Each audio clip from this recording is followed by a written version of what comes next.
चलिए, तो आज हम लोग वापस ASP.NET में जाएंगे। पहले पूरी कहानी समझो। एक जैसे कहीं जाते हैं, एक तो पूरा रास्ता पता होता है।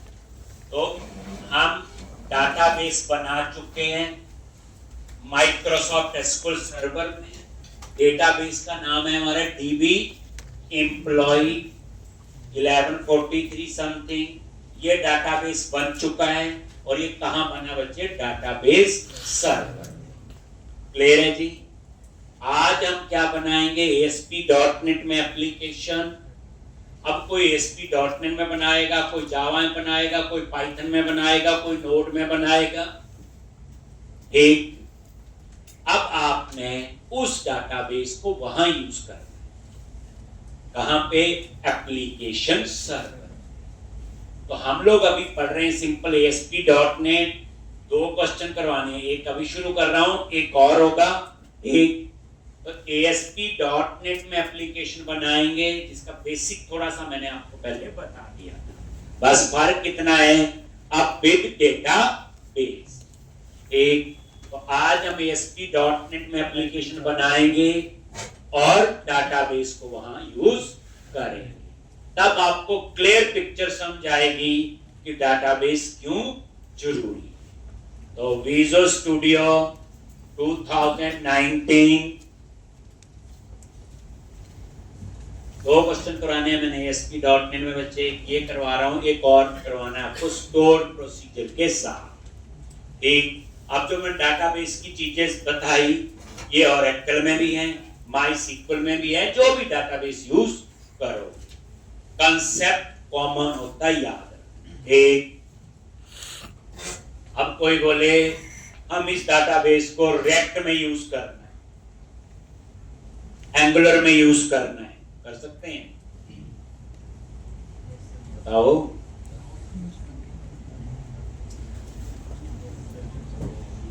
याद रखना वो फ्रंट एंड है, उनमें डाटाबेस कनेक्शन का कोई प्रोविजन नहीं। उसके लिए बैकएंड आना चाहिए जो API का कंसेप्ट हो। तो कोई बात है, पहले पूरा आप समझो चीजों को। एक यही पहला मकसद है आपका, कोडिंग बाद की बात।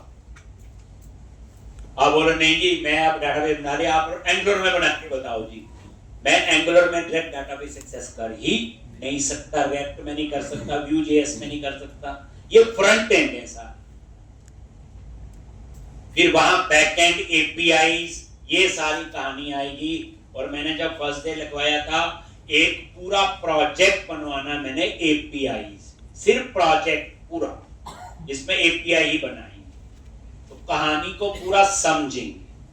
क्रिएट ए न्यू प्रोजेक्ट आता हूं, ये तो मैं पढ़ा चुका हूं।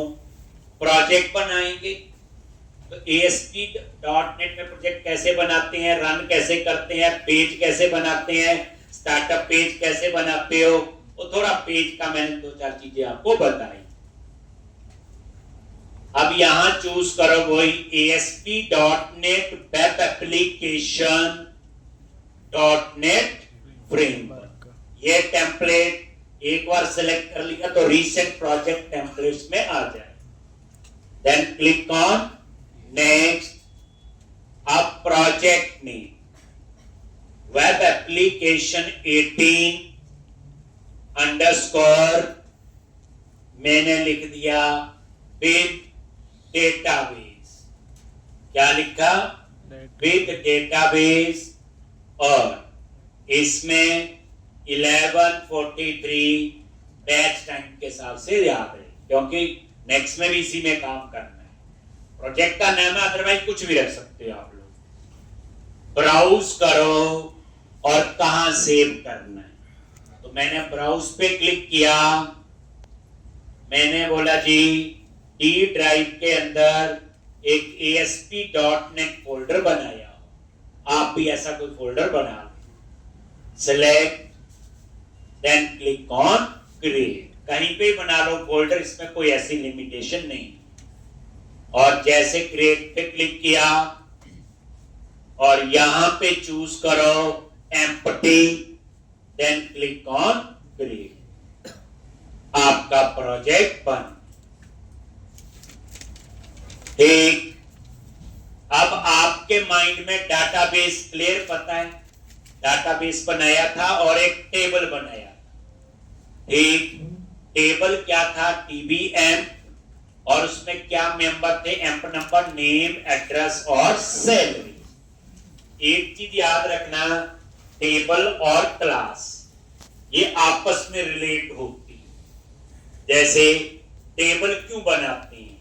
इंफॉर्मेशन को डिफरेंशिएट करने के लिए। डाटाबेस तो एक है, जैसे एम्प्लॉय की इंफॉर्मेशन का टेबल अलग होगा, स्टूडेंट का अलग होगा, डिपार्टमेंट का, डेजिग्नेशन का।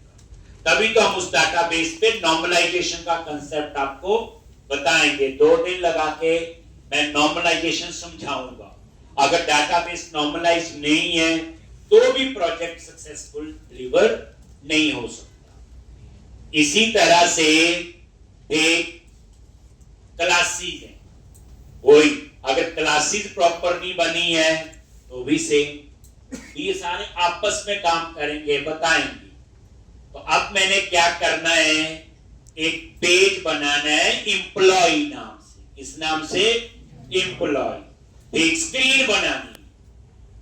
मेरे माइंड में पिक्चर क्लियर है कि जो मैंने डाटाबेस बनाया था वहां एम्प्लॉय के लिए टेबल बनाया हुआ, उसमें emp number, name, address, salary 4 ही मेंबर मैंने लिए। तो click on project menu, how to add web page बताया हुआ, add new item, web form. एक, और यहां पे एम्प्लॉय,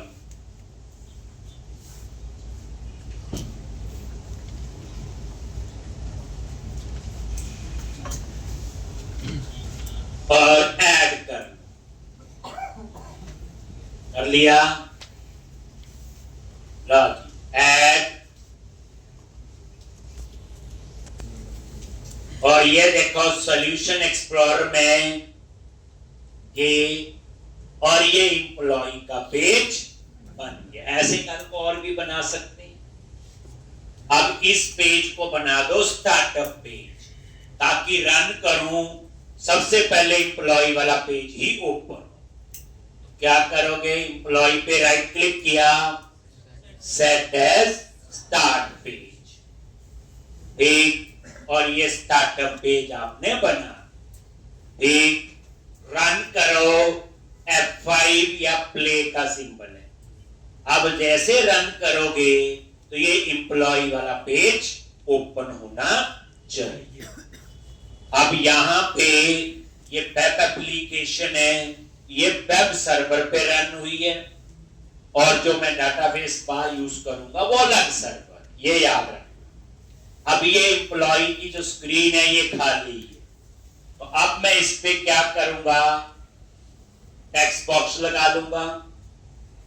तो यहीं पे डिजाइन पे गए और यहां पे लॉन्च। सिंपल बच्चे फॉर्मेटिंग करनी हो तो यहां से कर सकते हो, जैसे बोल्ड, टैली के फॉर्मेटिंग टूल बार है। लो, ये मैंने हेडिंग दे दिया, एम्प नंबर थोड़ा बड़ा आ रहा है, ये फॉन्ट यहां से, बट एक्चुअल में हम ऐसा नहीं करते।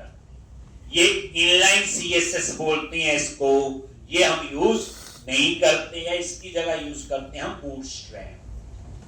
बूटस्ट्रैप में क्या होती है? क्लासेस होती हैं, और बताया हुआ क्लासेस क्यों पढ़ते हैं? रीयूजेबिलिटी। बस बूटस्ट्रैप की क्लासेस में इतना फर्क है, वो सिर्फ डिजाइनिंग के लिए यूज होती, प्रोग्रामिंग के लिए नहीं। काम उनका भी सेम है। जैसे एक ऐसी क्लास बना ली कि टेक्स्ट बॉक्स ऐसा ही आना चाहिए। अब मेरे पूरे प्रोजेक्ट में 50 जगह वो टेक्स्ट बॉक्स लगे हैं, तो एक क्लास ही अप्लाई करूंगा। क्लाइंट कहता मुझे ये डिजाइन अच्छा नहीं लगा, तो मैं सिर्फ क्लास में छोटा चेंज करूंगा, फिर पूरे प्रोजेक्ट पे अपने आप अप्लाई होगा। तो ये क्लासेस होती हैं बूटस्ट्रैप में भी, लेकिन वो किसके लिए होती है? आपकी डिजाइनिंग के लिए। ठीक, बाकी काम उसका वही है, रीयूजेबिलिटी जो C++ में या शीशा। Amp number. अब टूल बॉक्स में जाओ, click on view menu and click on tool box, और ये स्टैंडर्ड कैटेगरी में गए, ये टेक्स्ट बॉक्स कंट्रोल है, आ गया। ये टेक्स्ट बॉक्स एम्प नंबर के। अब आप नेम, फिर टेक्स्ट बॉक्स पे डबल क्लिक करो, स्टैंडर्ड कैटेगरी में ही है। इसी तरह से एड्रेस और टेक्स्ट बॉक्स, और इसी तरह से सैलरी, उसके लिए टेक्स्ट बॉक्स। एक ये पहली एप्लीकेशन हम डाटाबेस लर्निंग की बना रहे हैं बच्चे, ढंग से समझेंगे, बड़े से बड़ा प्रोजेक्ट भी बनाओगे, कंसेप्ट इसी एप्लीकेशन का यूज होगा, चाहे जिस मर्जी लैंग्वेज। इसलिए इस एप्लीकेशन को मैं 2 बार करवाऊं। एक, एम्प नंबर, नेम, एड्रेस और सैलरी। अब मेरे माइंड में क्लियर था जी, डाटाबेस बना हुआ, टेबल में यही 4 मेंबर थे, अगर ज्यादा होते फोन नंबर, ईमेल और होता तो और लिख लेते।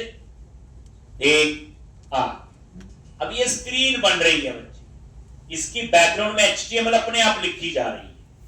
आप देखना चाहते हो सोर्स में, ये देखो, ये HTML ही है, ये आने वाले टाइम पे खुद लिखेंगे तो पता होगा, इसलिए इसमें घबराने की जरूरत नहीं। अब यहां पे लगाओ पुश बटन, वही सबमिट का।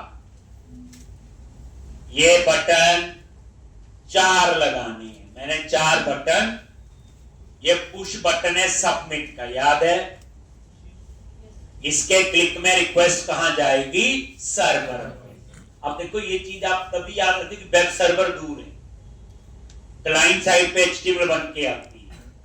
एक, तो ये 4 बटन। अब फर्स्ट बटन की प्रॉपर्टीज में जाओ, एक तो प्रॉपर्टीज बटन पे राइट क्लिक किया और प्रॉपर्टीज, और इसका टेक्स्ट लिख दिया मैंने, बोलो सेव। अगर फॉन्ट वगैरह चेंज करना है, फॉन्ट बोल्ड और साइज। एक, दोबारा देखो, दूसरे बटन पे गए, उसका टेक्स्ट अपडेट,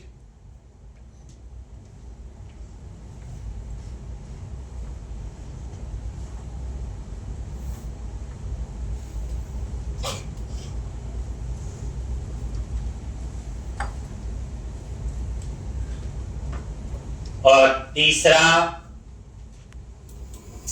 टेक्स्ट डिलीट, और हम फॉन्ट चेंज कर देते हैं ताकि आपको विजिबिलिटी रहे। साइज, और इसी तरह से डिस्प्ले,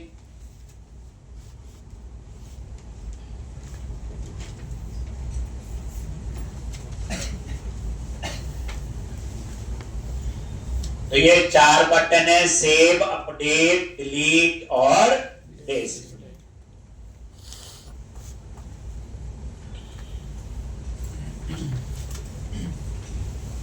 एक,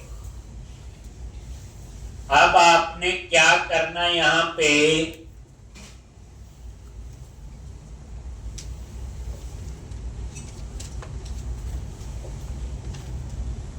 स्क्रीन बनी और कुछ नहीं। ये देखो, रन करो F5 से, तो ये स्क्रीन आपकी बंद, कुछ कोड नहीं लिखा। लो, अब आप रिक्वायरमेंट समझो, यहां पे एंटर करेंगे एम्प नंबर, यहां पे नेम, यहां पे एड्रेस, यहां पे सैलरी, और जैसे हम सेव पे क्लिक करें, ये सारी इंफॉर्मेशन कहां स्टोर होनी चाहिए, डेटाबेस के अंदर, जो टेबल बनाया हुआ TBM, करेक्ट। और ये सेव का कोड आपका कौन सा है?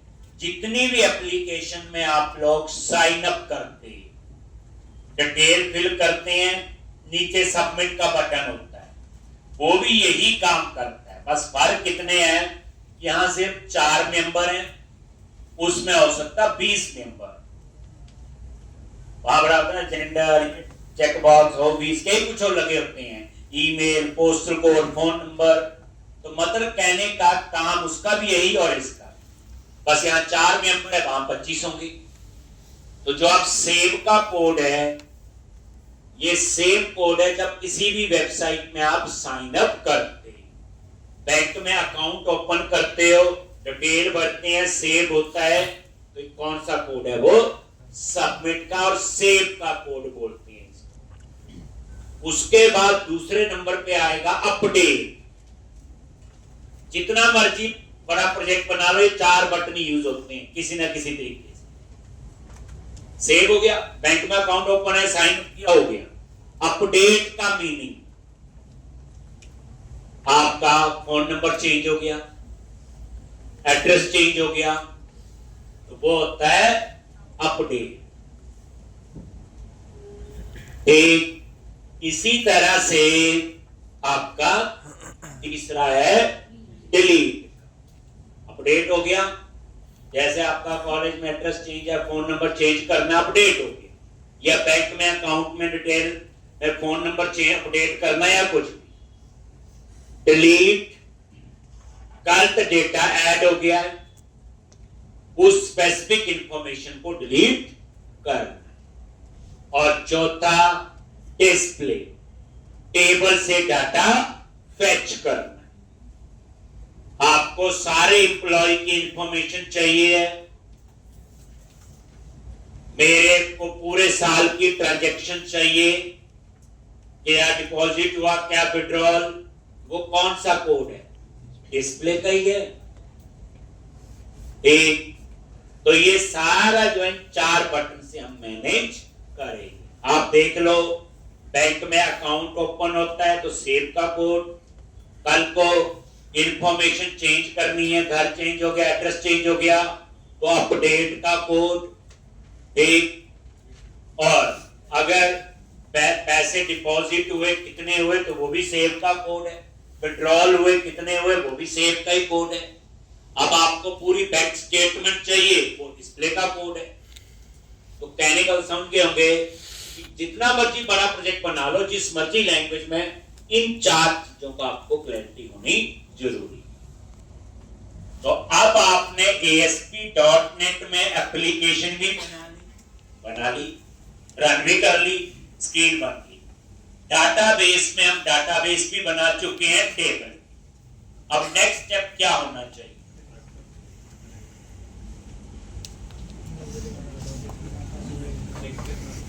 नेक्स्ट स्टेप है आपका एप्लीकेशन सर्वर और डेटाबेस सर्वर के बीच में कनेक्शन बना। यही होगा ना? एप्लीकेशन सर्वर बॉम्बे में, एक डाटाबेस सर्वर यूएस में कहीं पे। तो पहले उन दोनों के बीच में कनेक्शन एस्टेब्लिश करना पड़ेगा। सर्वर क्या, एक कंप्यूटर यहां, एक दूसरी जगह पर है, पहले आपस में कनेक्ट होंगे तो ही इंफॉर्मेशन आएगी। तो अब आपके पास एप्लीकेशन सर्वर और डाटाबेस सर्वर के बीच में कनेक्शन एस्टेब्लिश करना है जी। अब कनेक्शन एस्टेब्लिश करने के लिए हम एक स्ट्रिंग जनरेट करते हैं, जिसको हम कहते हैं कनेक्शन स्ट्रिंग।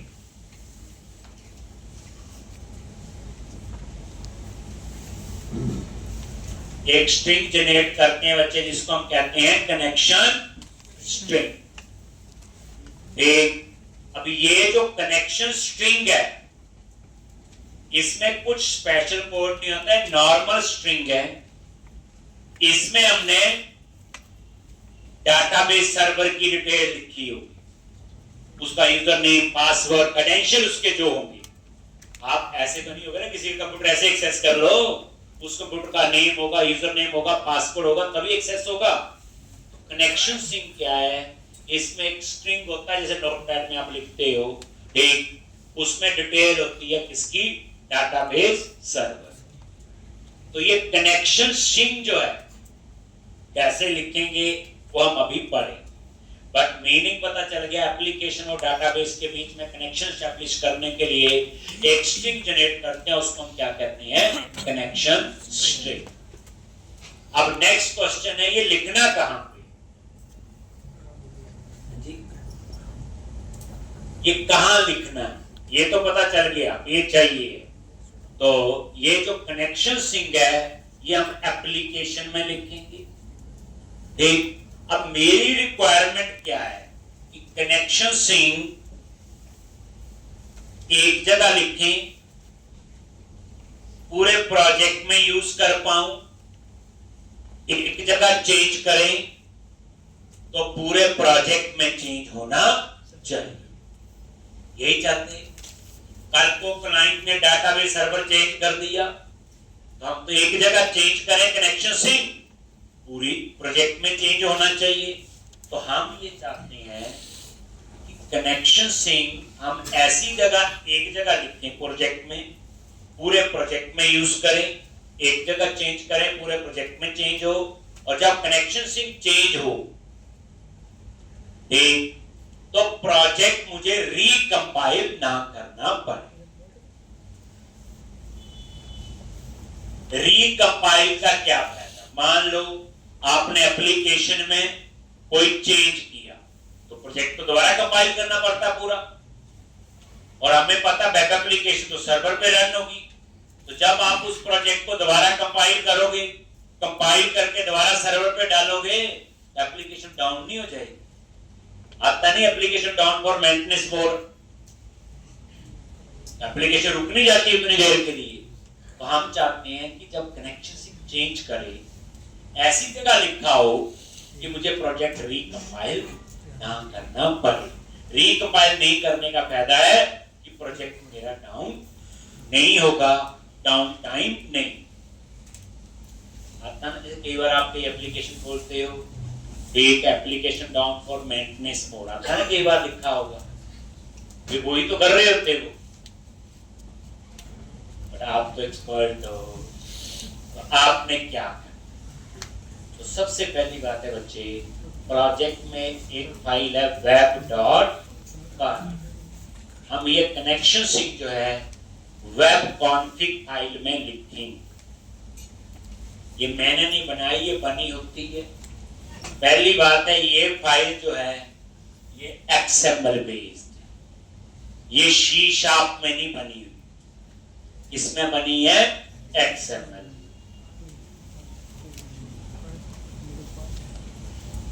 HTML। तो web config file XML based है, मतलब इसकी कोडिंग XML। तो याद रखना XML भी केस सेंसिटिव होती है, स्मॉल कैप्स का ध्यान रखना पड़ेगा ठीक। और XML जो है इसमें कंपाइलर नहीं होते, that's why web config file जो है वो क्या है? नॉन कंपाइल्ड फाइल है। कौन सी फाइल है? नॉन कंपाइल्ड फाइल है। जो web.config फाइल है ये क्या बच्चे? आपकी नॉन कंपाइल्ड फाइल। अब उल्टा समझो, इसका XML जो है वो कंपाइल नहीं होती, बनी तो XML में।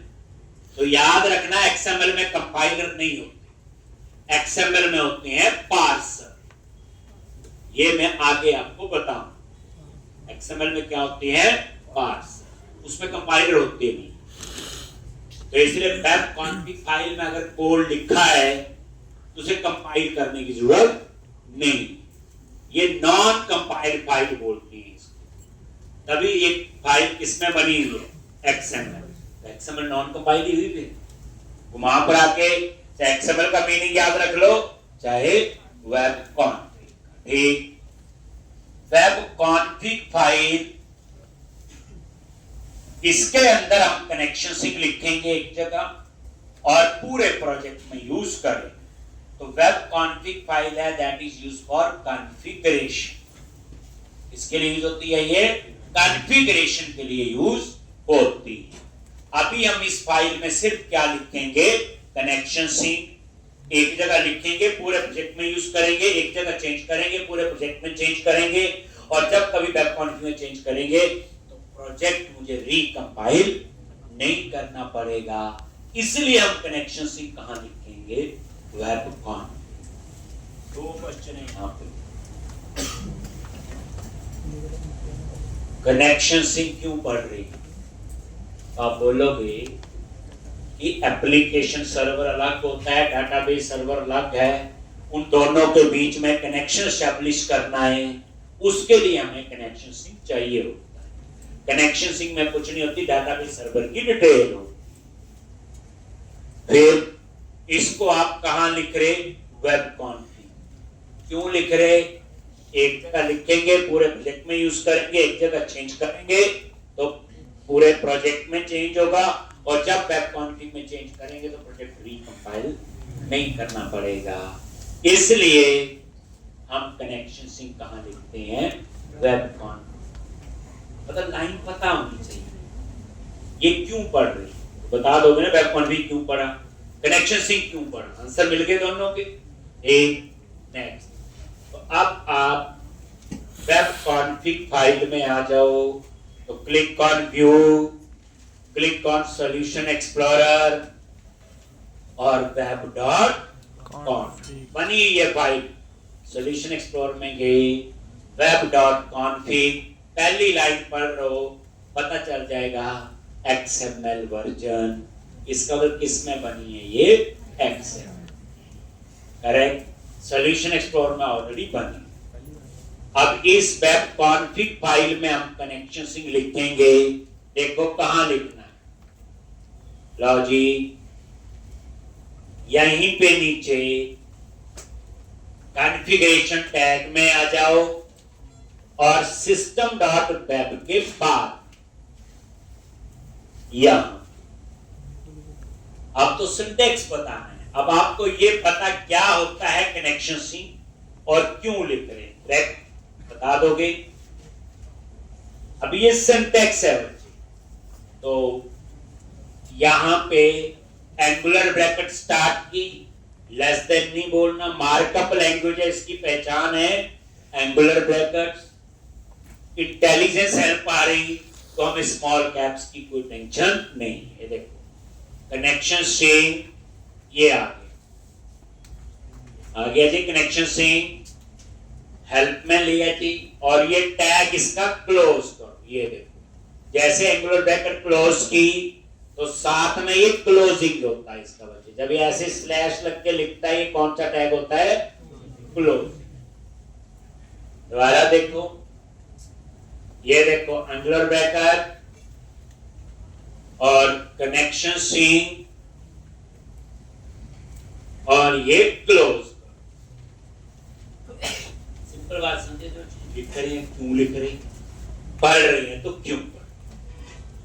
एक कंसेप्ट क्लियर करोगे बच्चे, जो मैं पढ़ाता हूँ सारे समझ लेते हैं, लेकिन काम भी करना ना, बात कंसेप्ट का अंडरस्टैंडिंग होनी जरूरी। अब ये कनेक्शन सिंक, अब यहां पे इसके ओपनिंग और क्लोजिंग टैग के अंदर सब हेल्प में आता, देखो ऐड नेम, यहां पे कनेक्शन सिंक की का नेम मैंने दे दिया कौन, CN रख दिया, कुछ भी रख लो, अपना नाम रख लो। ये की का नेम है जिससे हम इसे एक्सेस करें। जब भी एक्सेस करना होगा, अभी तो बना रहे हैं, एक्सेस तो कहीं और करना है। और उसके बाद यहां पे ये कनेक्शन स्ट्रिंग, देखो C स्मॉल में खुद लिखेंगे गड़बड़ी कर देंगे। ज्यादातर बच्चे कैमल केस यूज होता है, जिसमें क्या होता है, अगर दो वर्ड है तो फर्स्ट लेटर स्मॉल में, सेकंड का फर्स्ट लेटर कैप्स में, थर्ड का भी कैप्स में, फोर्थ कैमल केस होता है ये देख लो, यहां भी ऐसा ही है और यहाँ। अब कनेक्शन सिंक में क्या लिखना है, सर्वर, और यहां लिखेंगे डाटाबेस सर्वर का नेम।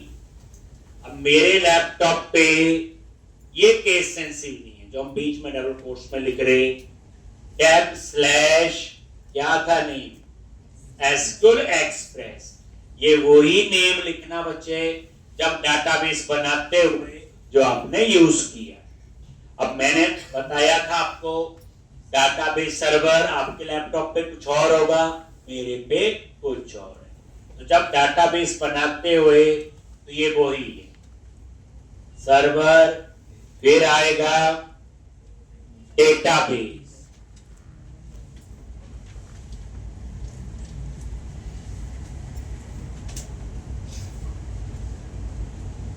और आगे डाटाबेस का नेम।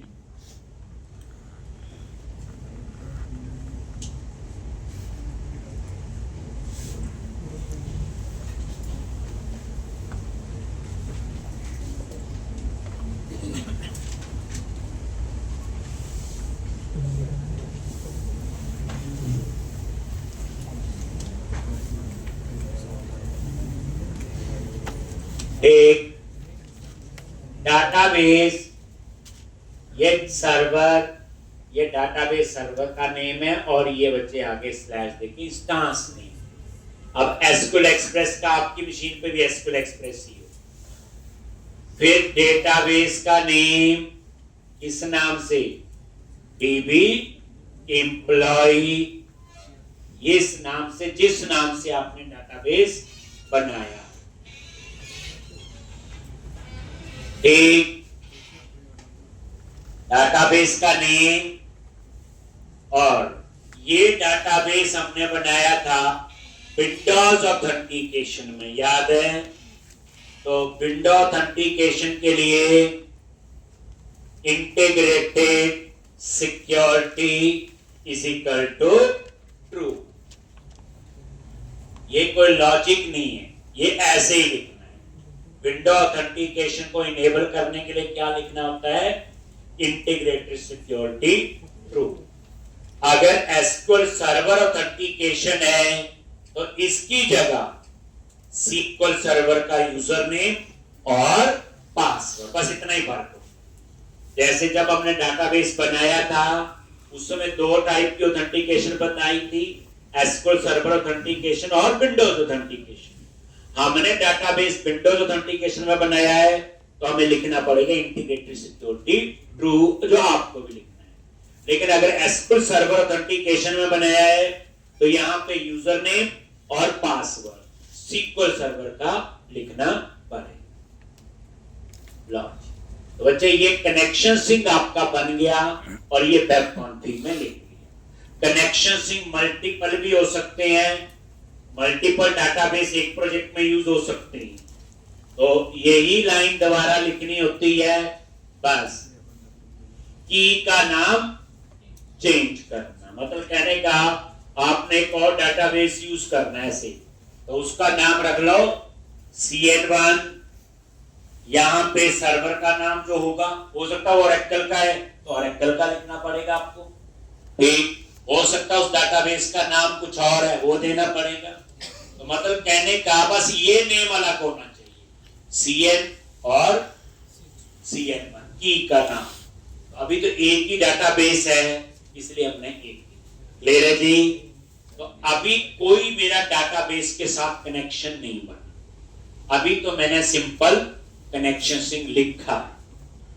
अब मैं इसको एक्सेस करूंगा कहां पे, पेज, जिस पेज पे मुझे चाहिए। ये तो वेब कॉन्फ़िग में स्ट्रिंग लिख दिया जैसे नोटपैड में लिख दिया बस, तो ये लिखा है। अब क्यों यहां लिखा बताया है, एक जगह लिख दिया पूरे प्रोजेक्ट में यूज करूंगा, एक जगह चेंज करेंगे तो पूरे प्रोजेक्ट में चेंज।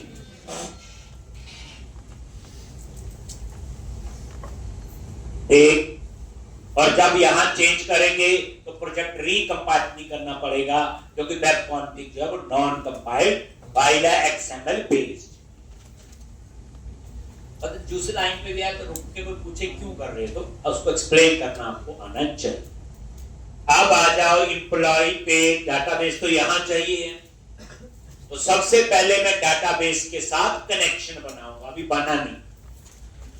अब इसकी कोड फाइल में जाओ, डबल क्लिक के ध्यान से देखना। सबसे पहले ऊपर नेम स्पेस ऐड करें।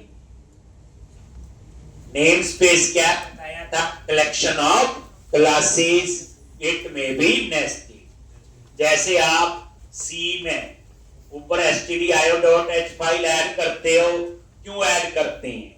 हम उसके अंदर की चीजें नीचे यूज करते हैं, फिर इसलिए ऐड करते हैं। सेम ऐसे तो कैसे? सबसे ऊपर यूजिंग एक system dot data namespace. अब system dot data namespace के अंदर आपकी कॉमन क्लासेज हैं जो किसी भी डेटाबेस के साथ हम यूज कर सकते हैं। यानी सिस्टम भी नेम स्पेस है और डाटा भी नेम स्पेस। तो बन गया ना सिस्टम रूट नेम स्पेस, उसके अंदर डेटा, डेटा हो गया डाटाबेस। बट इसके अंदर जो क्लासेज हैं वो कॉमन है, चाहे ओरेकल में यूज करो, चाहे माइक्रोसॉफ्ट एसक्यूएल सर्वर या कोई हो डाटा, एक नेम स्पेस या कौन सी क्लासेज है वो मैं नीचे यूज करूं। Using system dot data dot SQL client, ये भी बच्चे नेम स्पेस है, नीचे हेल्प में आता सारा।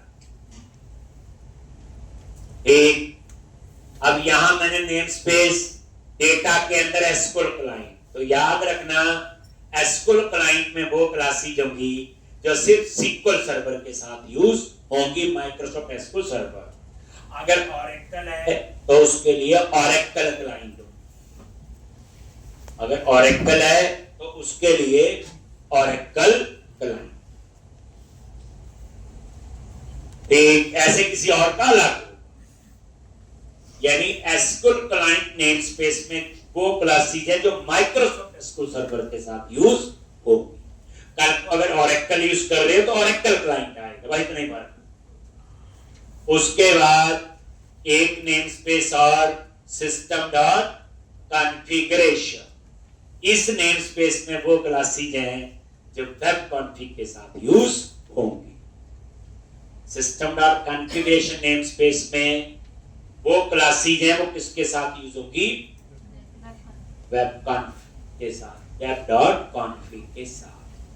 बस 3 नेम स्पेस मैंने ऊपर इंपोर्ट कर, ये वैसे ही कंसीडर करो जैसे C++ में हेडर फाइल कर लेते हैं, फिर उस हेडर फाइल में जो नीचे चीजें यूज करते रहते, तो बिल्कुल मैंने वही 3 हेडर फाइल ऐड हो गया। आप ऐसे याद रखो।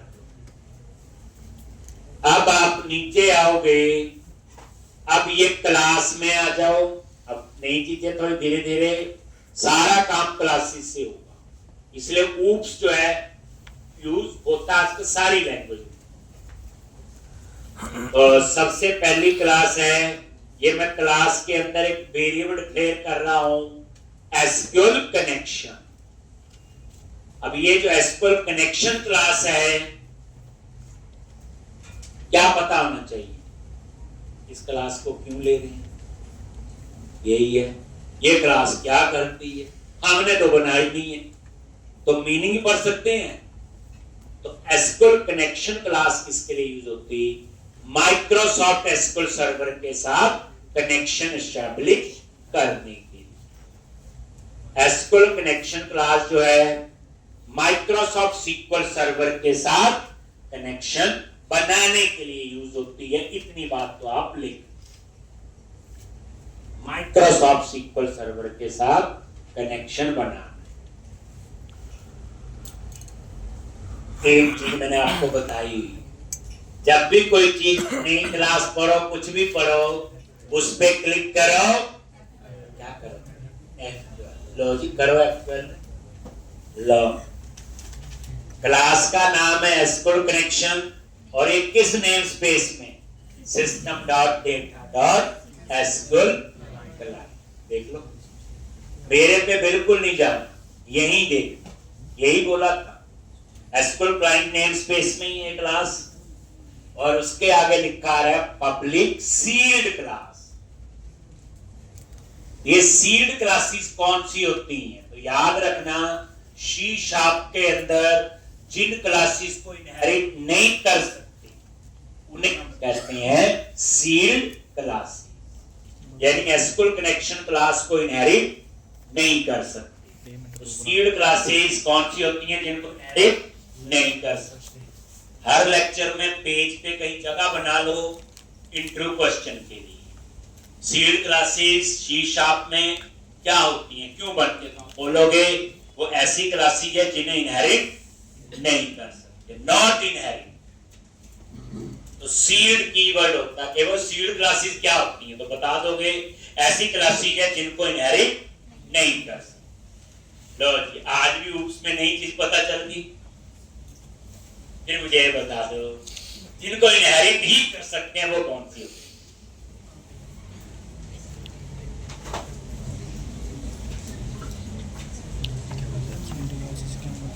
अब्स्ट्रैक्ट क्लासेस पढ़ेंगे, उसका ऑब्जेक्ट नहीं बनता, उसको इनहेरिट ही कर सकते हैं। मैंने क्या बोला था, आपका ना 50% से ज्यादा तो सुन के समझ आ जाए। देखो ये मैंने तो बनाया नहीं है, इतनी बड़ी कंपनी यूज कर रही, ठीक, अगर हम उसको फॉलो कर रहे हैं ठीक तो बेटर ही। तो अभी तो सिर्फ है कि जो इन्होंने यूज की काम नहीं करनी पड़ेगी कल। ये सील्ड क्लासेस वो होती हैं जिन्हें इनहेरिट नहीं कर सकते, और जिनको इनहेरिट कर सकते हैं वो होती हैं अब्स्ट्रैक्ट क्लास। लॉज तो एसक्यूएल कनेक्शन क्लास है, उसके बाद ये उसका ऑब्जेक्ट है। ये क्या आपका object is equal to new. New के बाद क्या आएगा? न्यू के बाद क्या आएगा? ये क्या न्यू के बाद? न्यू के बाद क्या है? याद रखना, न्यू के बाद क्लास का नेम नहीं है। न्यू के बाद जो होता है वो क्लास का कंस्ट्रक्टर होता है। ये कंस्ट्रक्टर है और कंस्ट्रक्टर एक मेथड होता है। आप बोलोगे आपको कैसे पता चला? जिसके पीछे ब्रैकेट लग गई, ब्रैकेट लग गई तो मेथड है। ये क्लास है, एसक्यूएल कनेक्शन ये क्लास है, और न्यू के बाद जो कॉल होता है वो क्या है? क्लास का कंस्ट्रक्टर है। आप बोलो कहीं झूठ तो नहीं कह रहे लोग? एसक्यूएल कंस्ट्रक्टर पे F12 प्रेस कर लो, ये देखो यहां देखो क्या है, ये इसका कंस्ट्रक्टर है।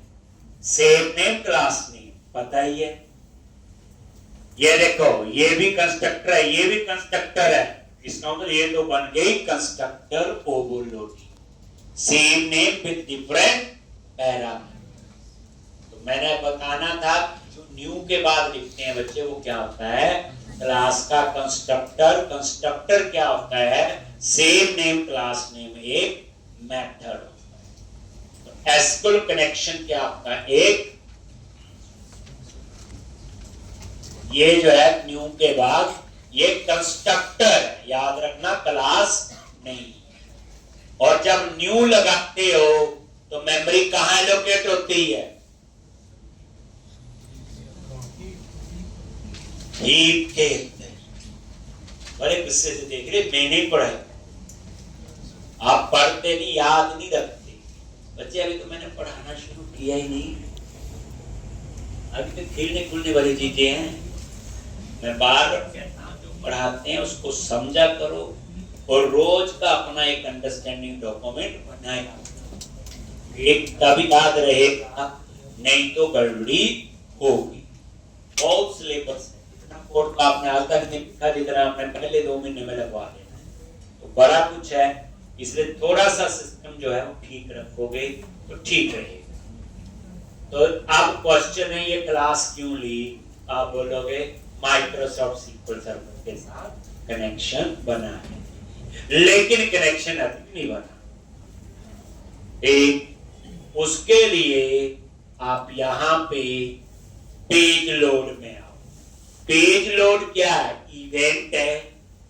ये इवेंट ऑटोमेटिकली फायर होता है व्हेन द पेज लोड। मैंने ही बनाया हुआ, जो इसमें कोड लिखोगे अपने आप चलेगा। अब कौन क्या ऊपर? क्लास का ऑब्जेक्ट, और बताया हुआ नॉन स्टैटिक मेंबर को हम क्लास के ऑब्जेक्ट के साथ एक्सेस कर सकते हैं, स्टैटिक मेंबर को क्लास के नेम के साथ। तो कौन क्या ऑब्जेक्ट, मतलब ये है, ये जो आगे मेंबर होगा स्टैटिक नहीं होगा, ऑब्जेक्ट के साथ डॉट कनेक्शन स्ट्रिंग। अब हम कनेक्शन स्ट्रिंग लिखेंगे इज इक्वल। अब जिनको नहीं पता कॉन्फिग क्या होती, वो कनेक्शन स्ट्रिंग यहां लिख देते हैं ऐसे डबल कोट्स में, server is equal to database. Server का नाम जो मैंने वहां लिखा, डाटाबेस का नेम इंटीग्रेटेड सिक्योरिटी ट्रू, चल जाएगा, कोई एरर नहीं आएगी। मान लो कल को 100 पेज बने हैं प्रोजेक्ट में, मुझे ये वाली लाइन 100 जगह गलती नहीं बनी।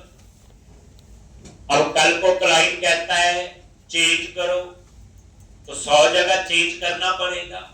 और जब कोड में चेंज करूंगा सी शार्प के, तो सी शार्प का जो कंपाइल्ड है पूरा प्रोजेक्ट दोबारा कंपाइल होगा, कोई प्रॉब्लम आएगी, एप्लीकेशन डाउन होगी।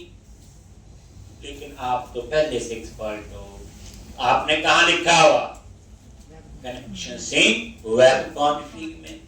वहां एक जगह लिख दिया पूरे प्रोजेक्ट में यूज करो, एक जगह चेंज करो पूरे प्रोजेक्ट में चेंज होगा।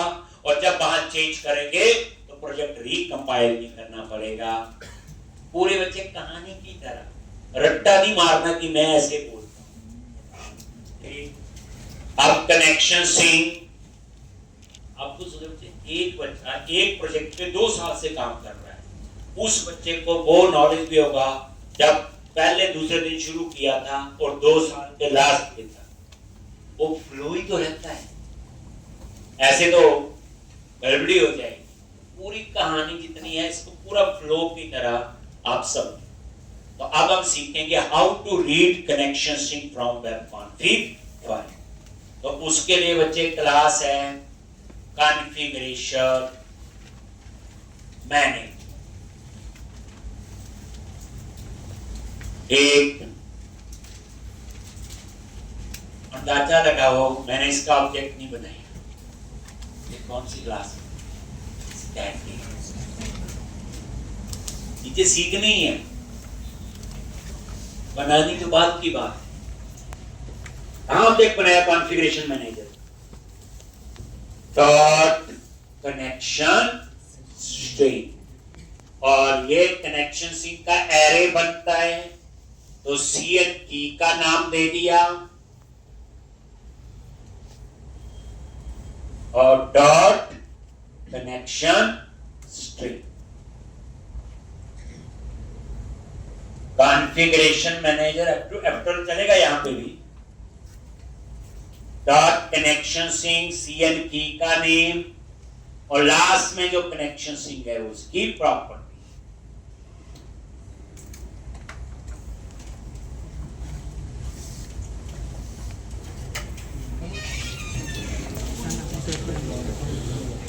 तो ये देखो कनेक्शन स्ट्रिंग, F12 प्रेस करो, ये देखो क्या लिखा है, पब्लिक स्टैटिक क्लास और नेम स्पेस क्या है? System dot configuration. ठीक, तो ये क्या है? आपका स्टैटिक मेंबर है। और ये देखो इस क्लास में जितने भी मेंबर हैं वो क्या? सारे स्टैटिक। आपको इंट्रो में पूछे क्या स्टैटिक क्लास में नॉन स्टैटिक मेंबर हो सकते हैं कि नहीं, क्या बोलोगे?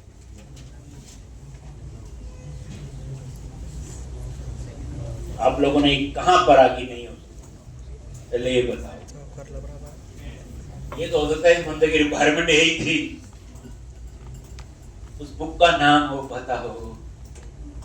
तो याद रखना स्टैटिक क्लास में नॉन स्टैटिक मेंबर हो सकते हैं। वो कौन से हो सकते हैं? वो आपको आप आगे बताएं। ठीक, चलो इससे आपको ये आइडिया हो गया कि देखो कॉन्फ़िगरेशन मैनेजर जो है ये स्टैटिक क्लास है।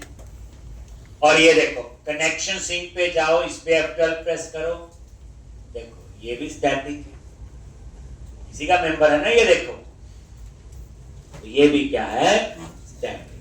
ठीक, तो इस तरह से ये और CN की का नेम और डॉट कनेक्शन। अब ये तो बच्चे सिंटैक्स है, इसमें तो कोई किंतु परंतु नहीं, प्रैक्टिस करोगे तो धीरे धीरे याद हो जाए। मेन लाइन का मीनिंग है कि वेब कॉन्फ़िग फाइल से कनेक्शन सिंक रीड कर रहा है और एसक्यूएल कनेक्शन की कनेक्शन सिंक प्रॉपर्टी को असाइन। ठीक है, अब उसके बाद कॉम डॉट ओपन, ये ओपन जो है ये मेथड है, एक्चुअल में ये कनेक्शन को ओपन करे। अगर कोई एरर होगी तो वो एरर यहां पे आए।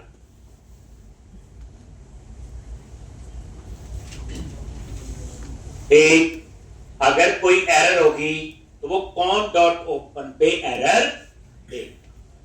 ये देखो ओपन पे F12 प्रेस करो, ये देखो ओपन क्या मेथड है, और ये देखो एसक्यूएल कनेक्शन क्लास के अंदर। ठीक, तो ये ओपन, अगर इस लाइन पे कोई एरर नहीं आया तो कनेक्शन ओपन हो। आप रन करके देखो, पेज लोड इवेंट फायर होगा अपने आप। अगर ये पेज सक्सेसफुली ओपन हो गया तो मेरा माइक्रोसॉफ्ट सिक्को सर्वर के साथ कनेक्शन बन गया, लॉग बन गया। ठीक, आप चाहते पता नहीं बना कि नहीं, तो एक काम करते हैं, मैं वेब कॉन्फ़िग में ना कनेक्शन सिंक में वैसा चेंज कर देता, डेटाबेस का नाम ये 9 लिख दिया, इस नाम का कोई डेटाबेस मेरे पास है ही नहीं। अब अगर ठीक है तो कॉम डॉट ओपन पे क्या देना चाहिए इसे, एरर।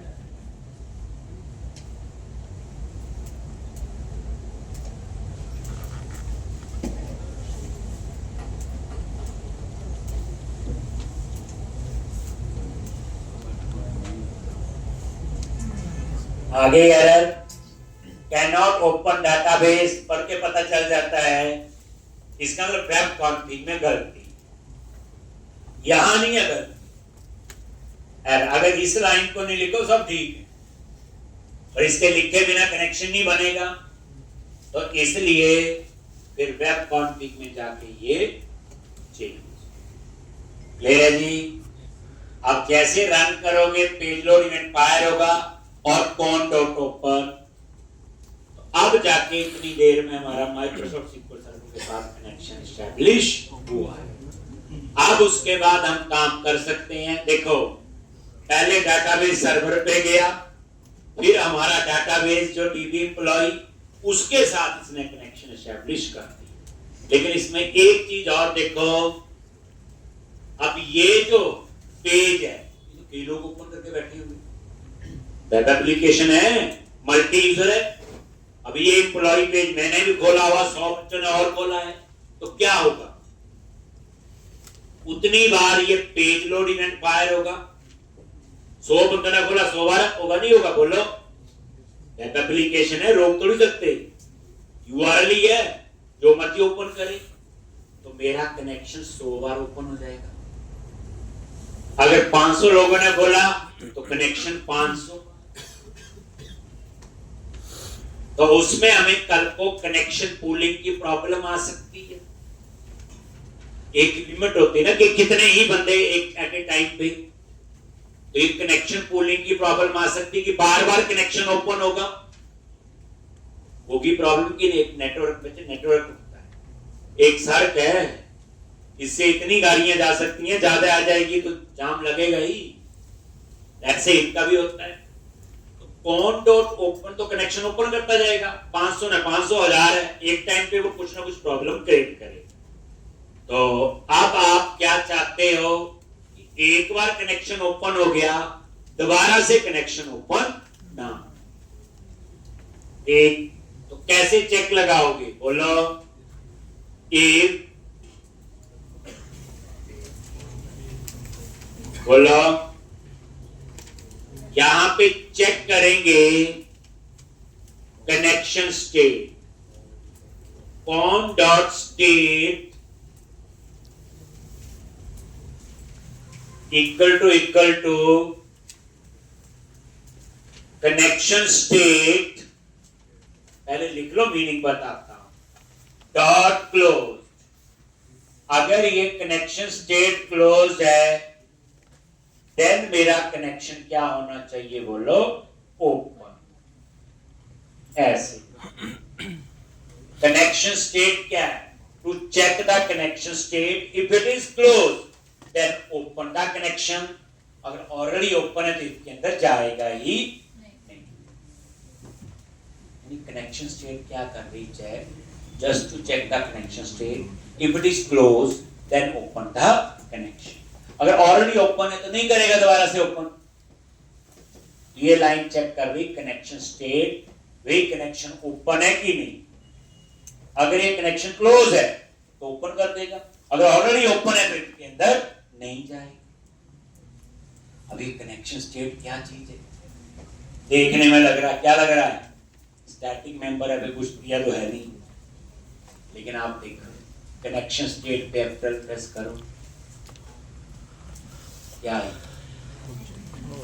ये system dot data name space में पहली बार देखो, और ये क्या है, एक इनम्बरेशन, इनम। ये देखो आपने भी कभी पढ़ी होगी C++, तो वहां क्वेश्चन करते हैं मंडे टू संडे ऐड हो, फिक्स मंथ के लिए इतने ही मंथ 12 ही ऐड हो।